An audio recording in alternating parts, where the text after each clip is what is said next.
बड़ी खबर आ रही है भारत और चीन पर जो पूरा का पूरा विवाद मंडराया हुआ है, उसमें अब खबर आ रही है कि भारत को भारी नुकसान हुआ है तो चीन को भी भारी नुकसान हुआ है। उसके 40 से ज्यादा सैनिकों के मारे जाने की खबर जो है वो एजेंसीज के हवाले से आ रही है, सूत्रों के हवाले से खबर आ रही है कि चीन को भी भारी नुकसान हुआ है और उसके 40 से ज्यादा सैनिक मारे गए हैं। खबर तो यह भी है कि जिस तरह से हमने अपने कमांडिंग ऑफिसर, हमने अपनी जो टुकड़ी है, अपनी फौज की जो टुकड़ी है, उसके जो कमांडिंग ऑफिसर हैं उनको खोया है, तो उसी तरह से चीन का कमांडिंग ऑफिसर भी इस झड़प में, इस खूनी संघर्ष में भारतीय सेना ने मार गिराया है, बदला ले लिया है अपने कमांडिंग ऑफिसर की मौत का।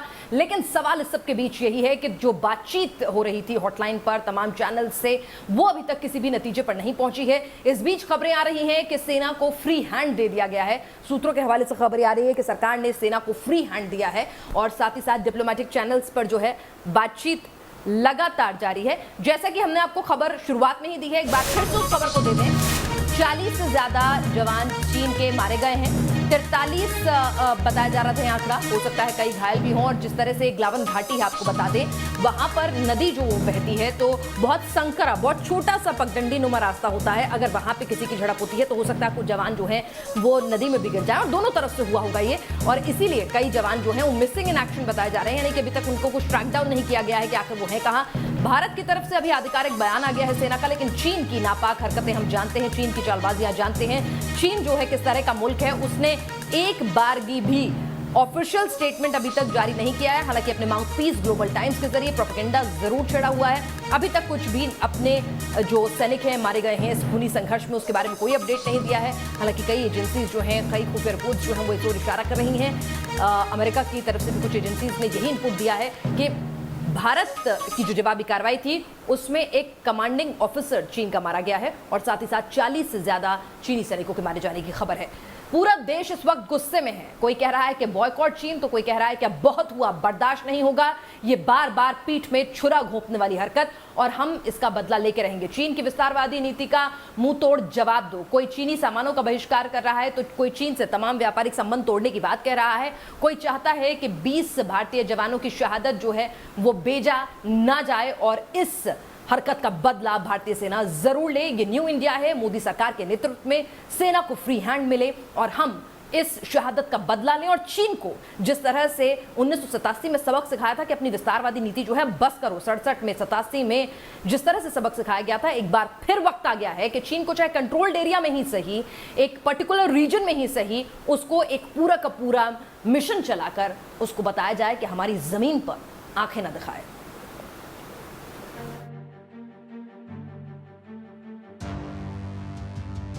एलएसी पर चीनी सैनिकों की सबसे बड़ी हिमाकत। 1975 के बाद पहली बार दोनों सेनाओं में खूनी झड़प। बिना गोली बंदूक चले एलएसी पर बिछ गई लाशें।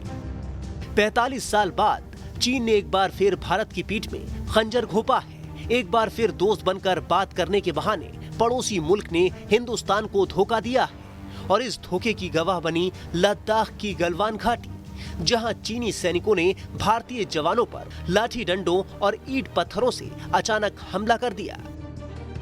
इस हमले में भारत के 20 जवान शहीद हो गए, जबकि कई सैनिक घायल और लापता बताए जा रहे हैं। शहीदों में एक कर्नल रैंक के अधिकारी भी शामिल हैं।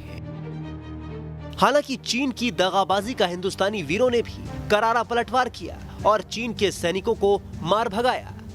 खबरों के मुताबिक इस खूनी झड़प में चीन के 43 सैनिक हताहत हुए हैं। हालांकि हमेशा की तरह चीन ने अपने सैनिकों को हुए नुकसान की खबर से इनकार किया है। खबरों की माने तो इस खूनी विवाद की शुरुआत तब हुई जब समझौते के मुताबिक गलवान घाटी में भारतीय सैनिकों ने चीनी सैनिकों को पीछे हटने को कहा, जिसके बाद चीनी सैनिकों ने भारतीय सैनिकों पर हमला कर दिया। चीन के जवानों ने पहले पत्थरबाजी की और फिर धारदार हथियार से अटैक किया। बताया जा रहा है कि चीनी सैनिकों के पास लोहे के डंडे और कील लगी लाठियां थी।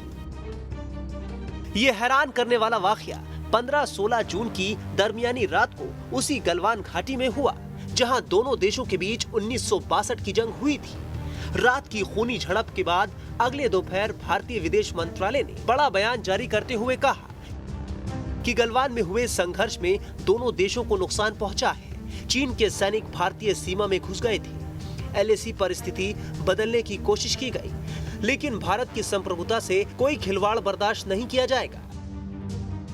लद्दाख के गलवान घाटी में चीन की गुस्ताखी की गूंज दिल्ली तक पहुंची, जिसके बाद एलएसी पर सीमा विवाद को लेकर शाम से बैठकों का दौर शुरू हो गया, जो देर रात तक चलता रहा। सबसे पहले रक्षा मंत्री ने सेना प्रमुख और सीडीएस के साथ बातचीत कर पीएम को स्थिति से रूबरू कराया, जिसके बाद देर रात पीएम आवास पर बैठक में मौजूदा हालात पर मंथन हुआ।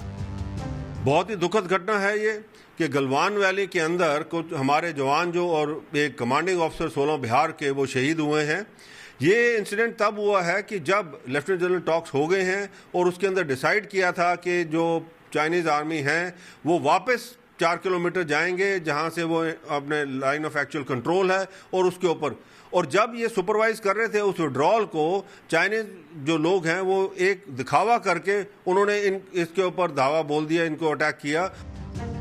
हालांकि इन बैठकों में क्या नतीजा निकला ये खुलकर सामने नहीं आ पाया है, मगर इतना जरूर समझा जा सकता है कि भारत एक बार फिर डोकलाम की गलती दोहराने के मूड में नहीं है और चीन भी समझ ले कि हिंदुस्तान अब 1962 वाला नहीं है। ये 21वीं सदी का भारत है जिसे छेड़ोगे तो छोड़ेगा नहीं। Team news nation.